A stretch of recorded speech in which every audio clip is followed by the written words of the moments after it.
Greetings everyone, and welcome back to Lucas Brews. In today's video, we'll be continuing our exploration of 1/72nd scale Messerschmitt Bf109 kits with the Italeri G6. Unfortunately, I don't have the box with me at the moment, and we didn't have one in stock at the time of recording this intro. However, we'll probably be ordering some more in pretty soon, and even if you do turn up to Tectonic Hobbies and we don't have any in stock, then just come on up to the front counter and ask us, and we'll happily order some in for you. But anyways, let's get into building this kit.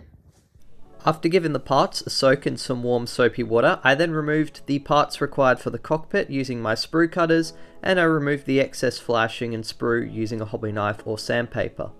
To add a little bit of extra detail to the otherwise quite sparse cockpit, I got a little bit of thin copper wire and used some super glue and tweezers to place it where the fuel lines would be. Once the fuel line and other cockpit parts had dried, I then painted the cockpit 2 coats of Tamiya XF22 RLM Grey. While waiting for the coats of paint to dry for the insides, I then prepared the wings. There was a fair bit of flashing on these parts, and there was also no guide pins, which made it a little bit tricky to line them up. I used some bulldog clips to hold them together while the glue dried, but as you'll see later, one of the wings slightly slid out of position since there was nothing to keep it in place. I used a fine brush to apply various colours onto the details for the interior, such as some XF1 flat black for various gauges and instrument panels, a little bit of Tamiya XF3 flat yellow for the fuel lines, some XF7 red for some other parts, XF18 medium blue for the fuel lines, XF64 for the padding around the joystick, and a little bit of XF16 flat aluminium for some weathering. Finally, I used a little bit of white to dab some extra detail onto the instrument panels, and after applying some panel liner all over the cockpit to highlight the details and add a little bit of weathering, I then glued the fuselage halves and the wings together. The fuselage halves fitted alright together without too much complaint. However, one annoying feature of this kit is the propeller blades are moulded as separate pieces rather than a single unit. However, thanks to some nice guide pins, the Italeri propeller goes together much better than some other individual props I've tried to build. I had a little bit of trouble getting the wings and the fuselage half to mate together quite nicely because of the aforementioned wings sliding out of position while the parts were drying. The tail fitted on alright, and the landing gear is quite solid since there's quite a large space for it to fit into. I glued these struts on before applying the coverings for the landing gear.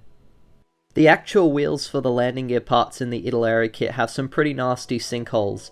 There's also a little bit of rather simplified detail that doesn't quite look accurate. However, I didn't feel like spending much time trying to fix it up. I glued the elevators into position, and once that had been done, I could then glue on the last of the finer details, such as the front cowlings for the engine cover. If you had a resin engine or some other spare parts, you could probably have the engine cowlings open with some exposed engine detail, which is a nice option for this kit that's not present on a lot of the other 109s. Finally, I used some putty to fill in the gaps, especially where the wings and the fuselage halves met, and after sanding the excess putty away and then rescoring the panel lines, the aircraft was ready for some painting. Although spoiled with the choice of 4 different schemes, including 2 German and 1 Swiss and Finnish marking option, I really fancied the 2 markings in the airfix kit, so I decided I'd do the Italeri 109 in the second scheme in the airfix kit, which is from Jägerschwader 300, or the Wild Sow or Wild Pig unit, which used to fly the Bf109 and FW190 as single-seat fighters during night raids. Although a rather unique looking scheme, the aircraft still used pretty much the same standard colours that all German aircraft used at the time, which was the RLM colours. For these colours, I like to use AK Interactive's water-based acrylics, because they're a very good quality and they seem like the most accurate for the German colours. I painted 4 coats of RLM 76 version number 1 on the upper surface and sides of the aircraft. I did 4 coats because this is quite a light colour and I like to build up my paint in layers.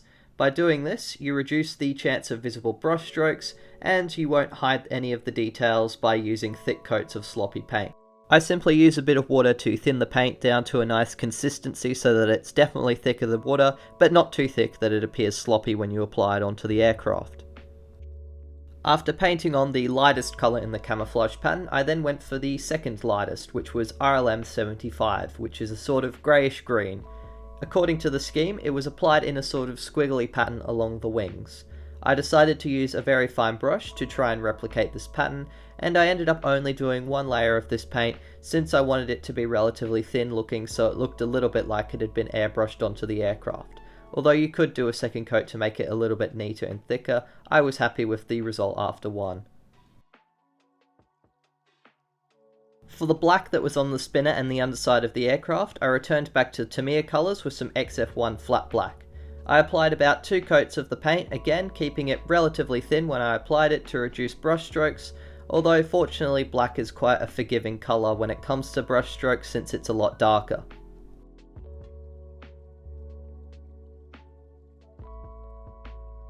The actual propeller blades themselves were painted AK Interactive RLM70, and then I applied some Vallejo Vermilion Red to create the red stripe on the tail rather than using the decals included.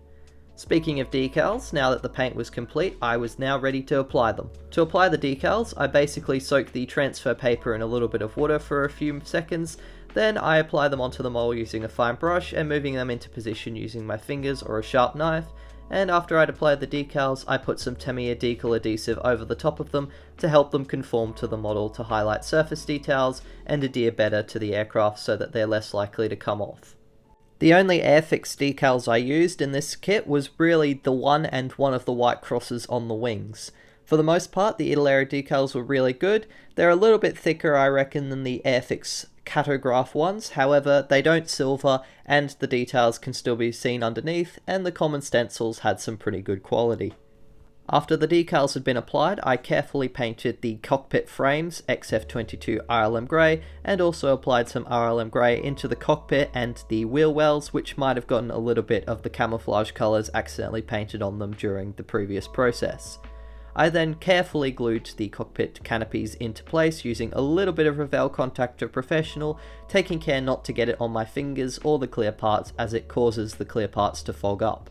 Overall, I'm quite happy with the quality of the clear parts in this kit, and since the canopy comes in 3 sections, you could have it open if you so wish, which I'm quite a fan of with these kits. In between painting coats on the canopy parts, I painted some XF16 flat aluminium onto the landing gear struts, machine guns, the various antennas, and also the nav lights on the wings of the aircraft. I painted a coat of RLM76 version 1 again onto the canopy frames, carefully using the fine brush, and once it had dried, I then used a cocktail stick to scratch off any of the excess paint and neaten up the canopy frames so they looked nice and crisp. This is one of the advantages of acrylic paints, since you can scratch them off once they're dry, although you want to be nice and careful when you're doing this to not scratch the canopy too much. I used a fine brush to dab some flat aluminium onto areas of the aircraft that would likely be chipped, and then I applied a little bit of watered down flat black onto the machine guns to create some gun smoke. I used some Tamiya panel liner to highlight some of the control surfaces and use a cotton tip to wipe away the excess. I also dabbed it onto some of the access ports and the fuel filler caps to create some streaks. I used some black Tamiya weathering powder to create the exhaust smoke by dabbing it on using a brush, and also a little bit of brown on the underside, again dabbed on with a brush to create some coolant streaks and a little bit of weathering. Finally, I painted on the nav lights using some Tamiya clear colours, and with that, the model was finally completed. So after having built this kit for the 3rd time in the last couple of years, I would say my opinion is relatively unswayed. It's a pretty fun, easy little mojo build. However, it's not a perfect 109 kit by any means. There's a lot of fit issues with things like the wings, the fuselage, and especially the front cowlings. There's a few details that are simplified or really look a little bit incorrect, such as the landing gear and inside the cockpit. However, there are a lot of nice little features. I personally really like the 3-piece canopy.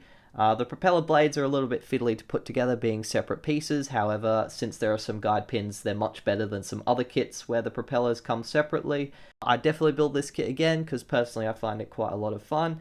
And as you can see, I've put a picture up of one of the older kits I did of the Italeri 109 in one of the included schemes next to the one I just did. And as you can see, I've progressed a little bit in my modeling skills, and I apologize that the weathering process was a little bit rushed in this video. However, don't stress, we've still got the airfix and the Zvezda 109s to take a look at, so hopefully I'll be able to go a little bit more in detail into weathering the aircraft in those videos.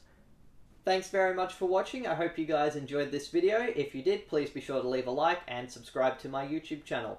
And special shout out to my wonderful patrons for helping me fund my videos. You guys are wonderful people, and if you want to join my patrons and see exclusive content and help support my channel, be sure to check out my Patreon in the description of my video. And thank you very much for watching, and until the next video, model on!